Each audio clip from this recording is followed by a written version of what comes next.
here is how you scale your videography business to over $10,000 a month. So if you don't know me, my name is Alex Trevino. I'm the owner of AMT Media, video production company here in Dallas, Fort Worth. And just like you, I was struggling getting over $10,000 a month in monthly recurring revenue. Look, I spent many hours getting told no. I spent many hours working towards something that just never happened. I would complete projects and clients wouldn't pay me. I would knock on a bunch of doors. I would be frustrated that there wasn't money in the bank account after putting in so much time and energy and effort. And it wasn't until I realized that I was working on the wrong things and had the wrong expectations for myself and the wrong goals in mind, where I finally was able to create a strategy, work on it extremely hard, and take my business from about $5,000-6,000 in recurring revenue to over $25,000 in monthly recurring revenue every single month in less than a year. So what I'm going to do in this video is I'm going to show you the exact steps that I took and the things that you can do to get past $10,000 a month. I really do think that getting to $10,000 a month is incredibly easy to do. It's a simple thing, but for some reason in our minds, we think it's a very difficult number to get to. There's a lot of mindset stuff in here that I'm going to share with you. And yeah, a lot of it, you can't really take with you and apply immediately. It's something that you have to work on. But I want you to understand, an idiot like me could figure it out and get to $10,000 a month. I guarantee you can do it too. So in this video, I'm going to show you exactly how to do it. I'll be completely honest with you. I'm not selling you anything in this video. I'm not here as like a guru telling you, here are the steps you got to take. There's a lot of videographers, a lot of creatives that do this where they upsell you and they want to get you in like a mastermind and course, stuff like that. I'm not doing it for that at all. What I want to do is show you that somebody like me who had no connections in the industry that I was reaching out to, I had very little platform. On all my social platforms, I had less than 1,000 followers at the time. So it wasn't a matter of just kind of flexing those influencer muscles that I didn't have. And it was actual hard work and work that was very geared towards specific goals that got me to hit that $25,000 recurring revenue and stay there consistently. So that's what I'm going to show you in this video, is how to do it consistently and the things that I did that worked for me that I think will work for you. So the first thing I did was made sure that I was maximizing my output. So a lot of you are saying, oh, I'm a creative, I'm making this much per month. I work so hard. You have to be honest with yourself. Are you working as hard as you possibly can? Ditching hanging out with your friends? Are you cutting out Netflix, Disney Plus, Hulu, all of those streaming networks? Are you spending time on your hobbies that do nothing to push your business?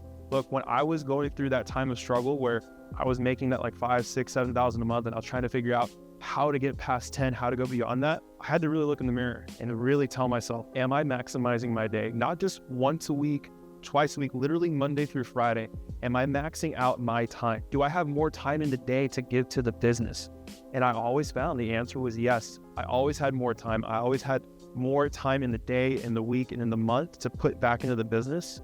And, because I'm human, I would put my time into places where it was not worth it. So a really big thing to start with is realizing, going through your schedule every single day, every single week, and asking yourself, am I maximizing my time? Another thing that I started doing was every Monday, for example, I started putting in 12 to 14 hours on Monday morning. And I'll tell you the reason why. I started putting in my Mondays as my most intense day of the week because it sets the tone for the rest of the week. Look, when I start my days at 5:30, 6 o'clock in the morning, I wake up, I'll go to the gym, take a shower, I'll come into the office at 6:30, 6:45.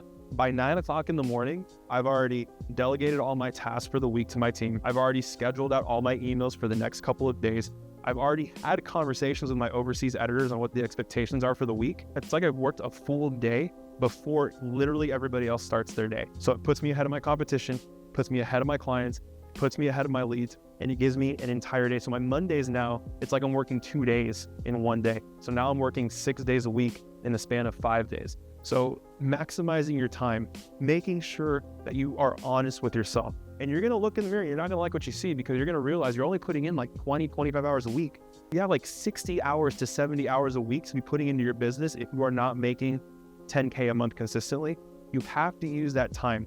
You're not going to sleep a lot. You're not going to hang out with your friends a lot. If you love drinking and going out, you're not going to be doing that for a while. But I promise you it's going to be worth it because you're going to do this. You're going to be maximizing your time. And a lot of times what a lot of creatives do, they want to hire out immediately. Like, oh, I got this big project, going to hire it out. I got this big project, got this consistent client, I'm going to hire it out. But like you have 10, 15, 20 extra hours in your week right now to deliver on that client. Why are you even thinking about hiring out? You have the time right now. You're just spending time going out, hanging out with friends, socializing, doing all those things where you don't need to spend that time doing that. You can spend your time delivering on your clients, delivering on your projects, and really making sure that you are working every ounce of that business before you even think about delegating. So if you're under 10K, delegating is not even part of the question. It's not a part of your business right now. What is part of your business is, I need to maximize all of my time and all of my effort and all of my energy to get to 10K. Once you get to 10K, you can figure the rest of it out. But your job right now, if you're less than 10K a month consistently, is maximizing your output to get to 10K. So before hiring out, it's essential to take control of your time. This is going to help you come to an understanding of which area of your business you need more hands on. It's a great way to learn how your business works, how your business operates, where those pitfalls are going to be, so that when you get past the 10K, you understand, oh, I need to hire this person. Oh, I need to delegate this out. Oh, I cannot be doing this and give that to this person instead. So a big pill that's very hard to swallow when you're going through about maximizing your output is you're not going to hang out with friends. You're not going to hang out with family. You're married. You're not going to be seeing your wife very often. But you know what? It's going to be incredibly worth it when you have scaled a business to past 10K a month. You're not coming home stressed because you have a team that is able to deliver on the promises you make to your clients. Number 2 is you have to relentlessly network.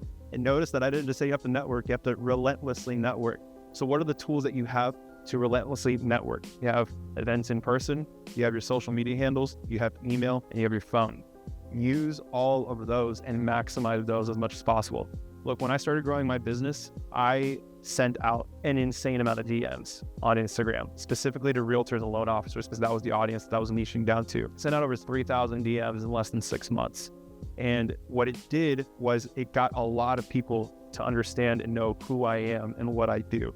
Now with the power of social media, they went to my profile, they would see, oh, this guy does know what he's talking about. He's really good at what he does. I trust him. Therefore, I'm going to talk to him and see how he can help me. And that's how I built out my business this year, especially. And it's how I pretty much 5x my monthly recurring revenue in less than 1 year. I made it my task to make sure that anybody who crossed my path, whether that was at a networking event, that was in person, that was my friends, family, neighbors, dogs, goldfish, whatever, DMs, social media, that all of those people knew who I was and what I did. If somebody came up to me that follows me on social media or knows me as a friend, family, neighbor, cousin, whatever, and said something like, oh, I have no idea you do video, then I am doing a terrible job marketing myself. You want it to be where people come to you in person and they say, dude, such a great video you made. By the way, my cousin just opened a business. He was talking about needing videos. I'm going to connect y'all right away. That's the power of networking, of relentless networking, is you stop having people question what you do and ask you what you do. And you have more people say, I love what you do. And here's who I'm going to connect you with. Here's how I'm going to help you. So especially when you're under 10,000 a month, you have to relentlessly network. And it's a lesson that I even learned today, being at the 25K plus per month. Is I'm still networking. I'm shooting this video today. I'm going to a networking meeting tomorrow. I'm sending DMs this week. My team and I are flooding Instagram and LinkedIn and all the platforms. We're still showing up. We're still relentlessly networking because I'm still finding, even though I'm as big as I am, which in the grand scheme of things, yeah, it's not that big, but I'm still finding that people don't know who I am, which means I'm not doing a good job marketing. If I'm not able to figure it out now, you surely are not at your 5, 6, 7K a month. Make sure you relentlessly network and let everybody know exactly who you are and what problem you solve, how you can help. Number 3, you have to be comfortable being told no. This word right here, it's such a difficult word to handle, but if you are a business owner, you're going to hear it a lot. Look, when I was starting out with my business, going into my 7th year, where I had not seen a lot of growth, I was sick and tired of just being stagnant. I said, what is the most ridiculous number that I could think of that I need to reach out to this year? And so I came up with the number 3,000, right? So out of these 3,000 people, what I assumed was about every 25 or 30 of them would book a meeting with me. So let's take the number 30. So if we divide 3,000 by 30, that equals 100 meetings, right? And if I take these 100 meetings and I turn 30 to 40% of them into clients, that means I'm going to make 40 of them, 30 to 40 of them clients, right? So a lot of people want to focus on this number. Oh, cool, 30 to 40 clients, that's amazing. You know, if they're each worth $500, $1,000 a month, that's a $30,000 to $40,000 business. Like, that's such a great achievement. You're so great, blah, blah, blah. The number I focused on was the number of people that would tell me no. Because this means that, yes, I booked 100 meetings, but it also means 2,900 people are going to tell me no this year.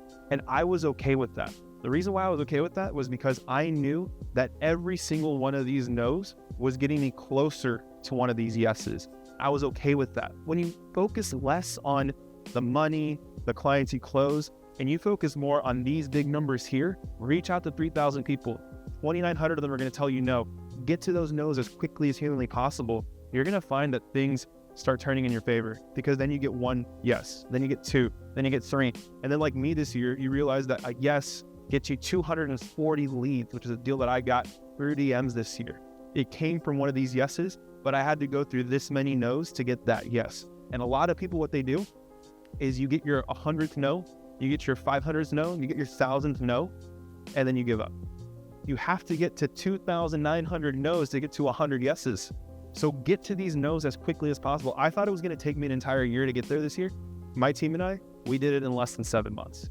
And that's what was able to really explode the business, was we were able to take our goal for the year and really get after it and really figure out how we get to it quickly and get there in pretty much half the time. It's this idea of being okay getting told no 2,900 times, because that's what's going to lead to 100 meetings and 30 to 40 clients. What's even more wild is, to this day, we've looked at the data and all the information available to us.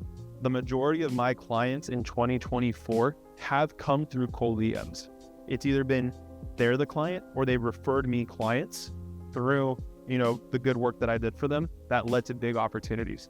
And so I know a lot of people want to say, oh, you're spammy, or you're being, you're too in your face. I've experienced it firsthand, where cold DMs and getting told no a bunch of times led me to 5x my business in less than a year. You got to think about it this way.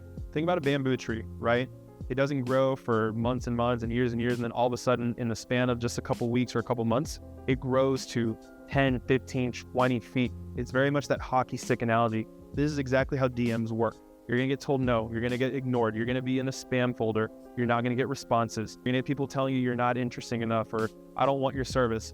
But then what ends up happening is you get a flood of people booking your calls on your calendar, and you get a lot of people interested in what you're doing. But the thing is, you have to survive those first 100, those first 500, even those first 1,000 no's to get to that result, to book those 100 meetings. And you have to be strong enough and capable enough to be able to deal with those no's. But you have to understand that getting told no is actually a good thing. The fourth thing that you should be focused on if you want to scale past 10K a month is this: become obsessed.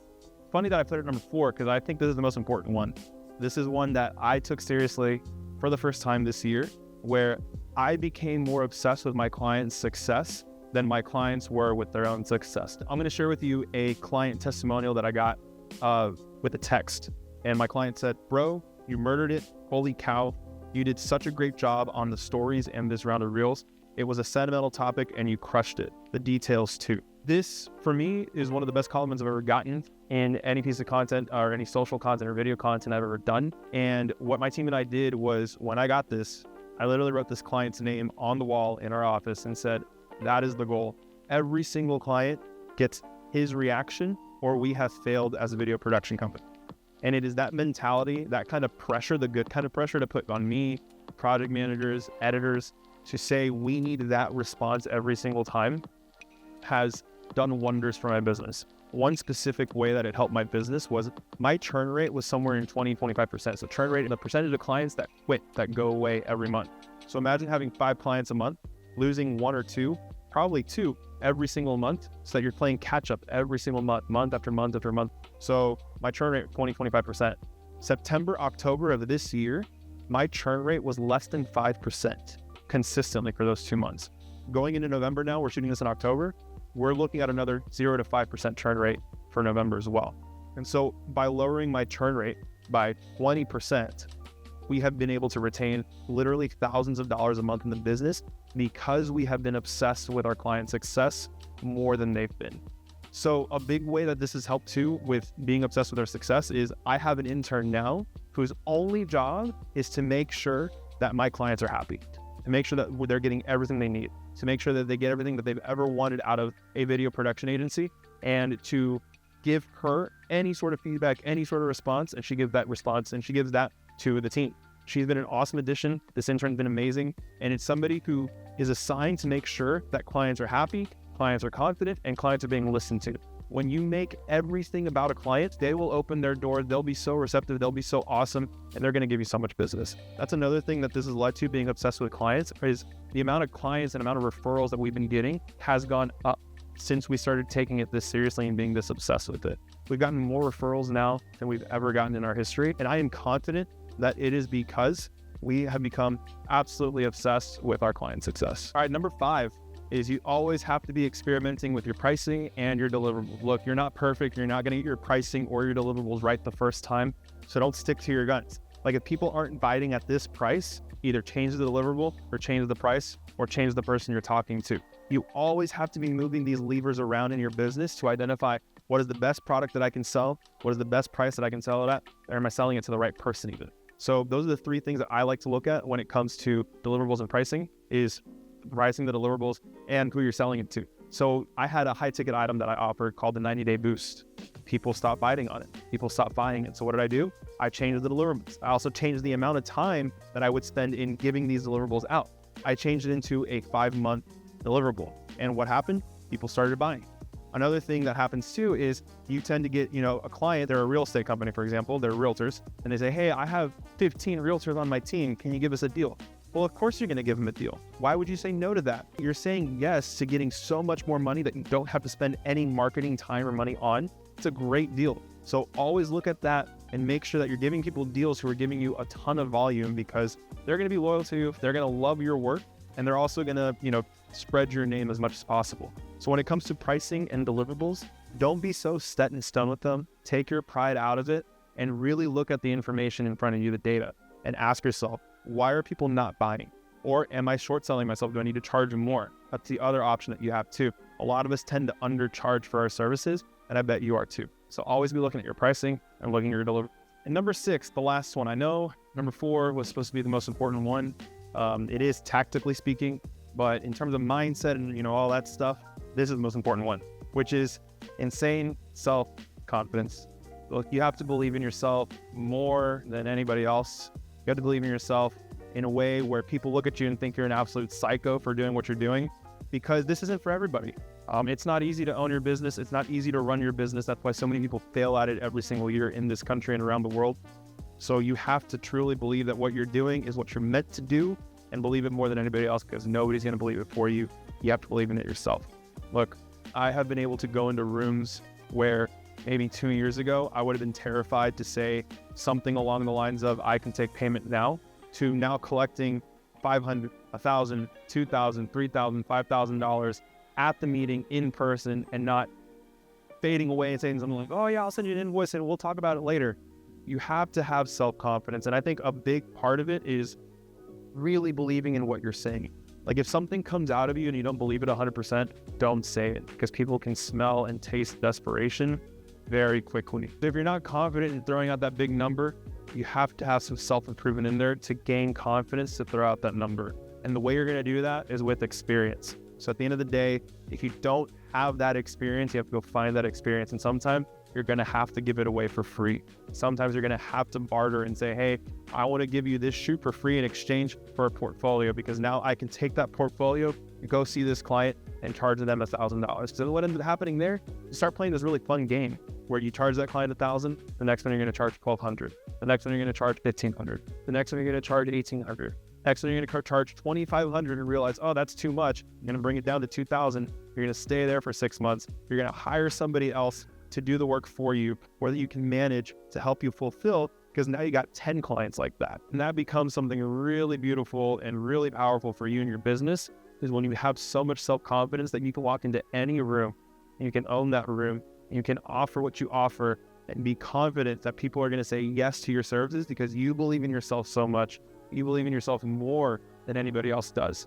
So self-confidence is what it's all about. Self-confidence is what's going to get you from 2, 3, 4, 5,000 to 10,000 plus. 10,000 seems like a massive number, and it is a big number. But once you get there, something unlocks in your brain that makes you realize it is not that hard to get 10,000 a month. And then you realize the steps that it takes to get there. All you have to do is just duplicate what you just did.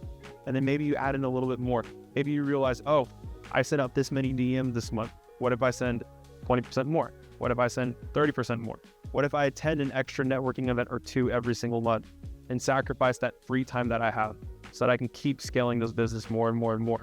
You start realizing that 10,000 was just a number in your head that you made up that was too big. You should be aiming at 50,000, 100,000. That's what I'm doing. And that's how I'm growing this thing, because I have this. I didn't have this for 5 years, 6 years, It took my 6th, 7th year in the business to realize that if I didn't believe in my own words, it wouldn't matter.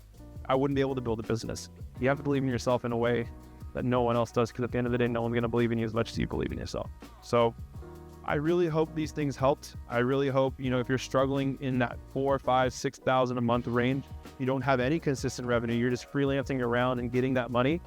I really hope this helps you figure out where it is that you need to improve, where it is that you need to grow in order to get past that 10K. Because I'm telling you, once you get to 10K, you realize it's all in your head. You realize it's all psychological. Anything from 10K to 30K feels the exact same way, where you just scale. But you have to get to that 10K first. You have to see those 5 figures in that monthly revenue for something to unlock in your head. I couldn't describe to you what that is that unlocks, but it's true for everybody. The hardest amount of money it was for me to make was my first 10,000. The easiest money it's been is to go from 10 to 25. It took me almost 3 to 4 months to go from 0 to 10K this year consistently. And in those same 3 to 4 months, we went from 10 to 30K. It's insane what happens. You have so much self-confidence and you believe in the numbers that you're throwing out. You've had these conversations thousands of times with the same self-confidence, and you can throw numbers out and confidently know that people are going to say yes. So hope this helps. Reach out if you have any questions, drop a comment below. If you have anything you want to add to this conversation, I truly want you to watch this and feel like you can get to 10K in no time.